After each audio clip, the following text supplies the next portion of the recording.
এক মাদ্রাসায় এরকম খাদেম ছিল, তো খাদেমের সাথে বাচ্চারা খুব দুষ্টামি করত, ডাকতো গরু, পড়ার সময় গরু ডাকতো। তো ও ছিল একটু সাদা সিধা, সহজ সরল, একটু হাবলা টাইপের, তো বেশি মাথায় নিত না। আবার দেখবেন হাবলা মানুষ চেতলে কিন্তু খবর আছে। একদিন বৃষ্টি হইতেছিল প্রচন্ড, এর দায়িত্ব ছিল ছেলেদেরকে খানা পরিবেশন করা। তো খানার সময় গেছে, খানা নিয়ে আসে না, তো ছেলেরা চিৎকার দিতেছে গরু কই গেল। একটু পরে দেখতেছে খানা নিয়ে আসতেছে, তো সবাই চিৎকার দিয়ে বলতেছে ওই গরু এত দেরি করলি কেন। বাস সরল সহজ তো লেগে গেছে মাথায়। মোতামিম সাহেবের কাছে যা বলতেছে চাকরি করব না। কেন?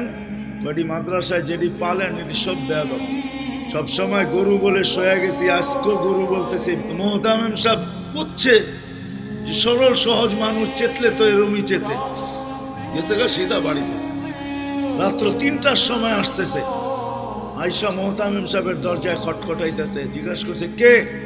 হুজুর আসছি। কি জন্য? চাকরি করবো। তুমি না দিনের বেলা চলে গেলে চাকরি করবো না? এতদিন চাকরি করতেছিলাম শুই না, এখন চাকরি করবো দেখা। বলছে এটা আবার কি দেখা চাকরি করবে মানে? আমি স্বপ্নে দেখতেছিলাম কিয়ামত হয়ে গেছে, আমি পুলসেরাতের পাশে যা দাঁড়ায় আছি, পুলসেরাত চুলের মতো চিকন, তলোয়ারের মতো ধার, ভয় পাইতেছিলাম এটার উপরে পা রাখবো তো রাখবো কি করে। একটু পরে চিৎকার শুনলাম, তো দেখলাম মাদ্রাসার ছেলেগুলা সবগুলা হইহুল্লার করতে করতে আসতেছে। ওরা পুলসেরাতের পা দিতে দেরি, এটা সুপার হাইওয়ে হয়ে যেতে দেরি হয় নাই। সবগুলা উঠা পার হইতেছে, একটা পিছন থেকে আমাকে দেখা ফেলছে আর চিৎকার দিয়া বলছে ওই তোরা যাস কই? আমগো গরুটা তো দাঁড়ায় আছে, ওরে নিয়ে যাবি না?